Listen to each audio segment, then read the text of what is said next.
Hello students, welcome to my YouTube channel and welcome to NCERT line by line frame problem series. और बेटा इस series में मैं आपके साथ डिस्कस कर रहा हूं NCERT की लाइन बाय लाइन से अच्छे अच्छे क्वेश्चंस। तो आज भी मैं आपके लिए अच्छे अच्छे क्वेश्चंस लाया हूं।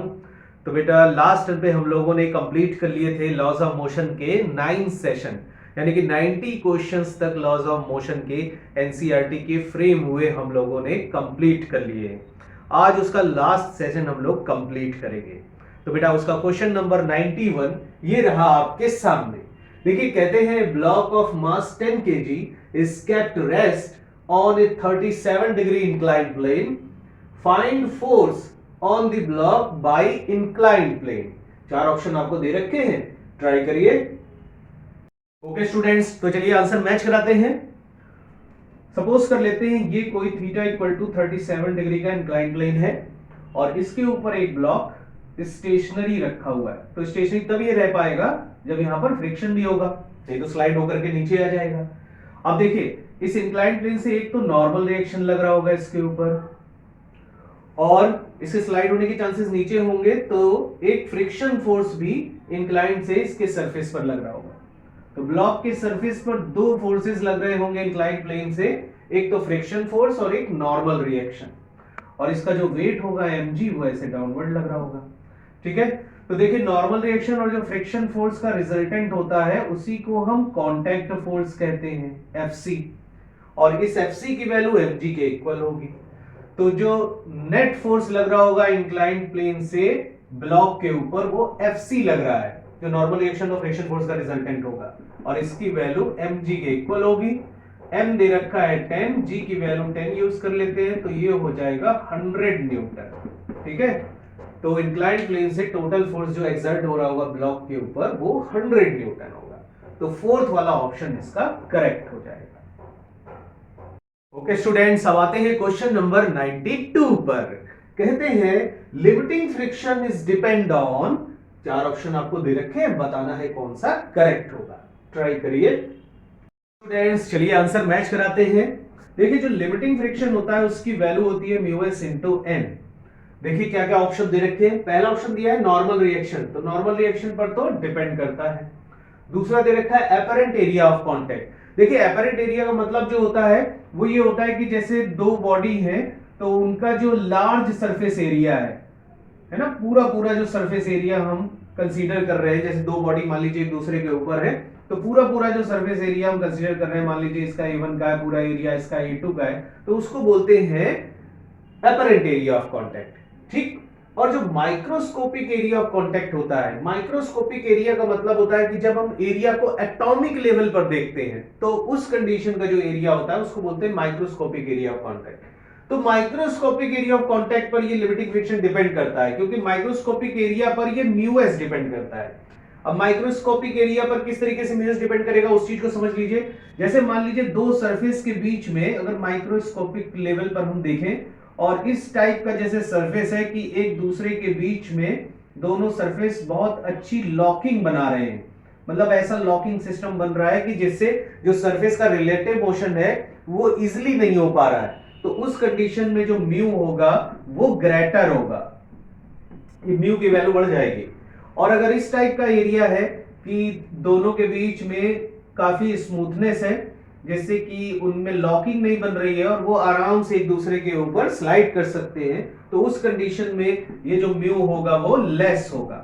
तो जब म्यू लेस तो एफएल भी लेस, तो म्यू ग्रेटर तो एफएल भी ग्रेटर। ठीक है, तो यहां पर नॉर्मल रिएक्शन और माइक्रोस्कोपिक एरिया, इन दो पॉइंट पर नॉर्मल लिमिटिंग फ्रिक्शन डिपेंड करेगा। तो एफएल की जो वैल्यू होगी वो इन दो पर डिपेंड करेगी, तो फोर्थ वाला ऑप्शन जो है वो यहां से करेक्ट हो जाएगा। स्टूडेंट्स अब आते हैं क्वेश्चन नंबर 93 पर। कहते हैं in given diagram find time when block just start to move. देखिए ये ब्लॉक दे रखा है 2 kg का और उस पर force as a function of time दे रखा है, और यहां पर म्यू के और μs की वैल्यू दे रखी है। म्यू के है coefficient of kinetic friction, μs दे रखा है coefficient of static friction. Try करिए स्टूडेंट्स, चलिए आंसर मैच कराते हैं। देखिए ब्लॉक तभी मूव करेगा जब इसका जो मैक्सिमम स्टैटिक फ्रिक्शन है उसको ये फोर्स ओवरकम करेगा। तो देखिए मैक्सिमम स्टैटिक फ्रिक्शन की यानी एफएस मैक्स की वैल्यू कितनी होगी, वो होगी म्यू एस इंटू एन, और एन की वैल्यू mg के इक्वल हो जाएगी। म्यू एस दे रखा है 0.6, एम दे रखा है 2, जी की वैल्यू 10 यूज कर लेते हैं, तो देखो ये आ जाएगा 12 न्यूटन। तो इस फोर्स की वैल्यू जब 12 न्यूटन होगी तभी ऐसा हो पाएगा। तो फोर्स को 12 रख करके टाइम निकाल लीजिए, तो यहां से टाइम की वैल्यू आ जाएगी 6 सेकेंड। 6 सेकेंड के बाद ये ब्लॉक जस्ट मूव करेगा, तो सेकेंड वाला ऑप्शन इसका करेक्ट हो जाएगा। ओके स्टूडेंट्स, अब आते हैं क्वेश्चन नंबर 94 पर। कहते हैं in above problem find friction at t equal to 7 second. वही लास्ट वाली प्रॉब्लम है, इसमें फ्रिक्शन फाइंड आउट करना है t इक्वल टू 7 सेकेंड पर। ओके स्टूडेंट्स, तो देखिए लास्ट टाइम हम लोगों ने देखा था कि ये 6 सेकेंड पर मूव करता था, तो 7 सेकेंड पर तो ये प्रॉपरली मूव कर रहा होगा, तो उस टाइम यहां पर काइनेटिक फ्रिक्शन फोर्स लग रहा होगा। तो काइनेटिक फ्रिक्शन फोर्स Fk की वैल्यू होगी म्यू के इंटू एन, मीन्स म्यू के mg। म्यू के की वैल्यू दे रखी है 0.5, एन दे रखा है 2, जी की वैल्यू 10 यूज कर लेते हैं, तो ये हमारे पास आ जाएगा देखो 10 न्यूटन। तो फर्स्ट वाला ऑप्शन इसका करेक्ट हो जाएगा। ओके स्टूडेंट्स, अब आते हैं क्वेश्चन नंबर 95 पर। तो भाई लास्ट वाली जो प्रॉब्लम है उसी में ही पूछ रहे हैं find acceleration at t equal to 10 second. Try करिए। ओके स्टूडेंट्स, तो देखिए t इक्वल टू 10 सेकेंड पर इसमें kinetic friction force back side direction में लग रहा होगा, जिसकी वैल्यू अभी हम लोगों ने निकाली 10 न्यूटन आती थी। तो देखिए फॉरवर्ड डायरेक्शन में जो फोर्स होगा F, उसकी वैल्यू हो जाएगी 2 इंटू 10 मीन्स 20 न्यूटन। तो ब्लॉक पर इधर की तरफ लग रहा है 20 न्यूटन, बैक साइड में लग रहा है 10 न्यूटन, और एक्सीलरेशन मान लो a का इसको मिलता है, तो इक्वेशन बनेगी 20 minus 10 equal to m2 into a। तो यहां से a की वैल्यू आ जाएगी 10/2 मतलब 5 मीटर पर सेकेंड स्क्वायर। ठीक है, तो कौन सा ऑप्शन करेक्ट हो जाएगा? थर्ड वाला ऑप्शन। ओके स्टूडेंट्स, अब आते हैं क्वेश्चन नंबर 96 पर। कहते हैं a particle moving in a circle of radius 1 metre with 1 metre per second, if speed increases at rate of 2 metre per second square, then find the acceleration of the particle after 1 second. 4 option दे रखे, बताना है कौन सा correct होगा। Try करिए। Students चलिए answer match कराते हैं। देखिए मान लेते हैं कि ये सर्कुलर मोशन हो रहा है जिसकी रेडियस 1 मीटर की दे रखी है, और यहां पर पार्टिकल है और पार्टिकल की initial speed 1 metre per second है। ठीक है, फिर कहते हैं कि इसकी जो स्पीड है वो इंक्रीज होती है इस रेट से, मतलब ये इसका टेंजेंशियल एक्सीलरेशन दे रखा है। तो इस डायरेक्शन में एक टेंजेंशियल एक्सीलरेशन है 80, जिसकी value 2 metre per second square है। ठीक है, अब हमको रिजल्टेंट एक्सीलरेशन फाइंड आउट करना है 1 सेकेंड के बाद। मान लेते हैं 1 सेकेंड के बाद ये यहां कहीं पहुंचता है, तो अब यहां पर इसकी जो स्पीड होगी उसकी हमें रिक्वायरमेंट होगी और रेडियल एक्सीलरेशन की रिक्वायरमेंट होगी। तो देखो जो रिजल्टेंट एक्सीलरेशन यहां पर बनेगा उसकी वैल्यू हो जाएगी under root of 80 square plus radial acceleration का स्क्वायर। ठीक, तो देखो इसको बना सकते हैं ऐसे, 80 टेंजेंशियल एक्सीलरेशन तो हमको 2 दे रखा है, तो 2 का स्क्वायर हो जाएगा यहाँ पर, और रेडियल एक्सीलरेशन जो होता है AR वो होता है v स्क्वायर बाई आर, तो v स्क्वायर बाई आर इसका स्क्वायर। अब v जो स्पीड होगी वो यहाँ की स्पीड होगी, तो देखो यहाँ की स्पीड हम इक्वेशन ऑफ मोशन से कैलकुलेट कर सकते हैं, v is equal to u plus 80 से। u की वैल्यू 1 हो गई, a टेंजेंशियल एक्सीलरेशन जो 2 हो जाएगा और टाइम 1 सेकेंड, तो यहां से आ जाएगा ये 3 मीटर पर सेकेंड। तो यहां पर स्पीड हो जाएगी 3 मीटर पर सेकेंड, तो रख देंगे यहां पर, तो इक्वेशन में ये हो जाएगा 4 और ये 3 का स्क्वायर तो 9, और बाई आर रेडियस 1 दे रखी है और उसका स्क्वायर, तो यहां पर आ जाएगा 4 प्लस 81, तो ये आ जाएगा root 85 metre per second square. तो फर्स्ट वाला ऑप्शन इसका करेक्ट हो जाएगा। ओके स्टूडेंट्स, अब आते हैं क्वेश्चन नंबर 97 पर। कहते हैं एक एल लेंथ की स्ट्रिंग है, उससे m का मास कनेक्टेड है, फिर उसके बाद एक फर्दर स्ट्रिंग है एल लेंथ की जिससे 2m का मास कनेक्टेड है, और ये पूरा सिस्टम इस O पॉइंट के अबाउट ओमेगा की एंगुलर वेलोसिटी से रोटेट कर रहा है। तो कहते हैं कि फर्स्ट वाली ये स्ट्रिंग है जिसमें टेंशन T1 का प्रोड्यूस हो रहा है, सेकंड वाली स्ट्रिंग में टेंशन T2 का प्रोड्यूस हो रहा होगा, तो इन T1 बाई T2 का रेशियो कितना होगा। चार ऑप्शन दे रखे हैं, बताना है कौन सा करेक्ट होगा। ट्राई करिए। ओके स्टूडेंट्स, तो चलिए आंसर मैच कराते हैं।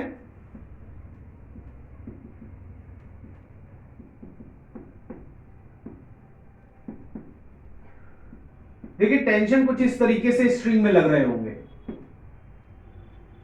अगर हम एम वाले की एफबीडी बनाएं पहले वाले मास की, तो देखो इस पर जो टेंशन है वो T1 इस डायरेक्शन में होगा सेंटर की तरफ, और T2 इधर बाहर की तरफ होगा।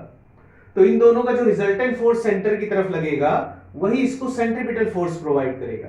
तो इसकी इक्वेशन बनेगी T1 minus T2 is equal to M, और स्ट्रिंग की लेंथ है L की, तो L into omega square, m r omega square. ठीक, ये फर्स्ट इक्वेशन आ जाएगी m मास की एफबीडी से।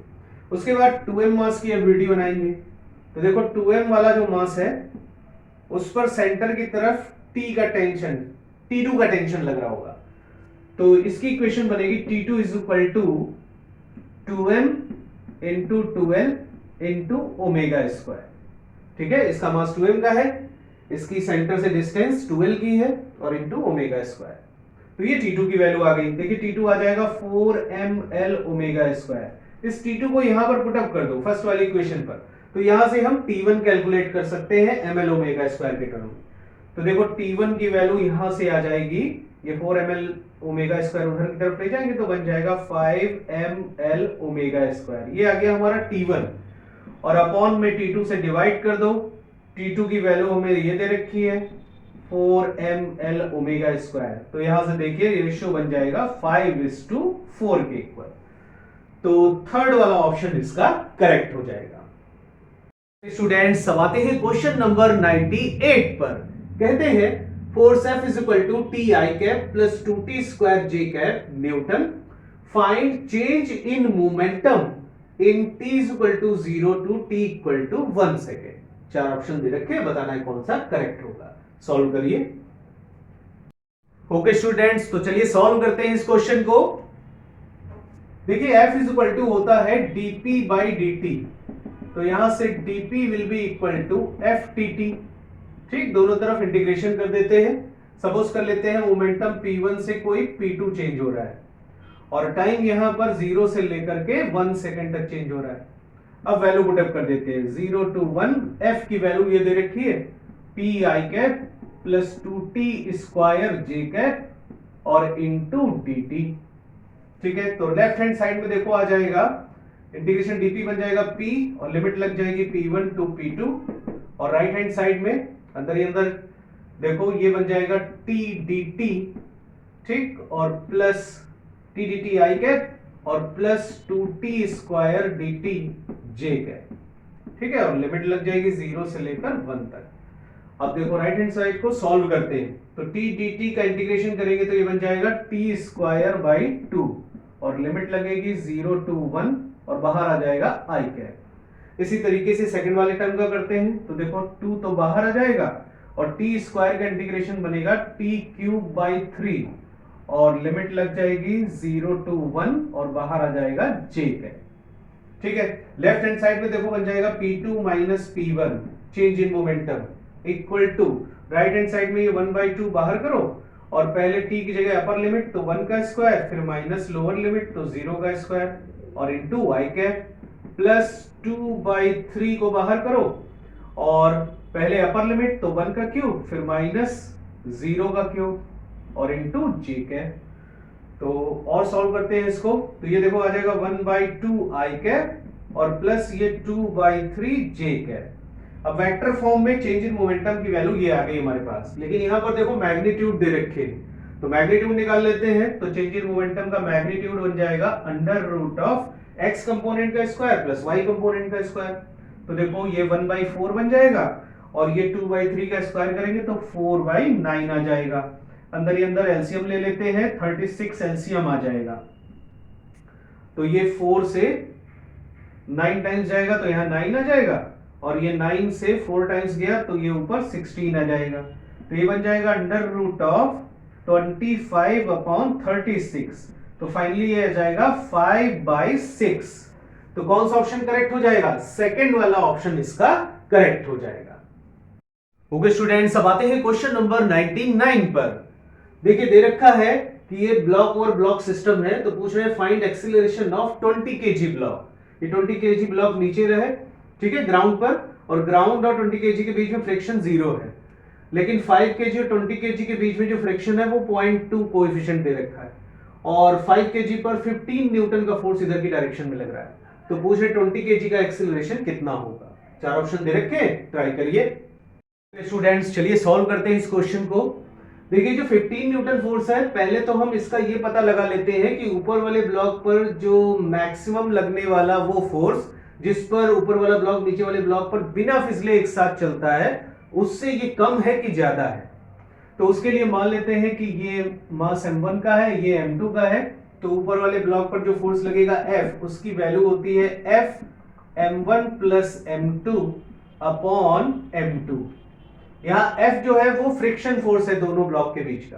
तो इसकी वैल्यू देखिए यहां से आ जाएगी 0.2 इंटू m 5 हो जाएगा, और इंटू g 10 हो जाएगा, और ब्रैकेट में m1 प्लस m2 की वैल्यू यहां से आ जाएगी 25, और अपॉन m2 वाला ब्लॉक जिसकी वैल्यू है 20।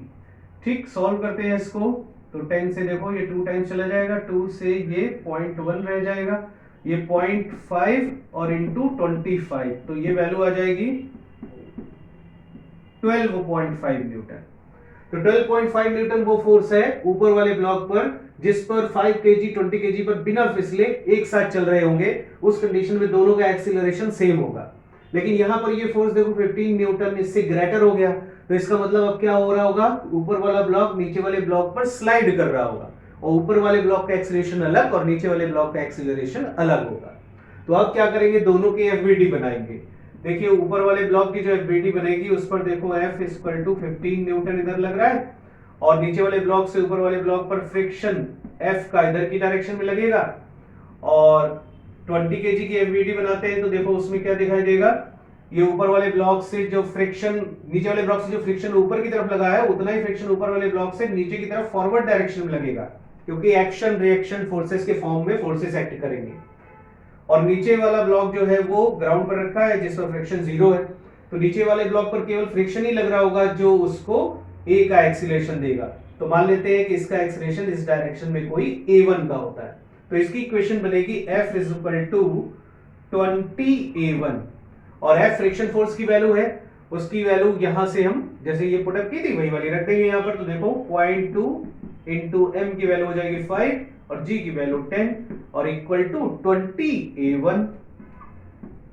तो यहां से देखो 10 से ये 20 2 टाइम चला जाएगा, और A1 इक्वल टू बन जाएगा 0.2 इंटू 5 बाई 2, 2 से ये 0.2 कैंसिल करो 0.1, तो ये आ जाएगा 0.5 मीटर पर सेकेंड स्क्वायर। तो 20 kg का एक्सीलरेशन होगा 0.5 metre per second square. Second वाला ऑप्शन इसका करेक्ट हो जाएगा। ओके स्टूडेंट्स, अब आते हैं क्वेश्चन नंबर 100 पर। कहते हैं in above problem find acceleration of 5 kg block. इसी के जस्ट लास्ट वाली जो प्रॉब्लम थी उसमें हमें फाइंड करना है कि 5 kg ब्लॉक का एक्सीलरेशन कितना होगा। ट्राई करिए। ओके स्टूडेंट्स, चलिए आंसर मैच कराते हैं। देखिए ऊपर वाले ब्लॉक की एफबीडी बनाते हैं। तो एफबीडी जब बनाएंगे तो लेफ्ट साइड में देखो 15 न्यूटन फोर्स आएगा, और राइट साइड में इस पर फ्रिक्शन फोर्स की वैल्यू आ जाएगी F is equal to 0.2 into 5 into 10, और रिज्यूम कर लेते हैं इसका एक्सीलरेशन A2 का है। तो इक्वेशन बनेगी F minus F is equal to ma2। तो F की वैल्यू हो जाएगी 15 माइनस फ्रिक्शन फोर्स, इसको सॉल्व करेंगे तो ये आ जाएगा 10 न्यूटन के इक्वल टू m, इसका मास दे रखा है 5 और इंटू A2। तो यहां से A2 will come equal to 5/5 means 1 metre per second square. तो आंसर फर्स्ट वाला इसका करेक्ट हो जाएगा। ओके स्टूडेंट्स, तो ये था हम लोग का आज का सेशन। आई होप आपको बहुत पसंद आया होगा। तो पसंद आया हो तो लाइक और सब्सक्राइब जरूर कर दीजिएगा। और बेटा मिलते हैं अब नेक्स्ट सेशन पर नेक्स्ट नए चैप्टर के साथ। तब तक के लिए बेस्ट ऑफ लक।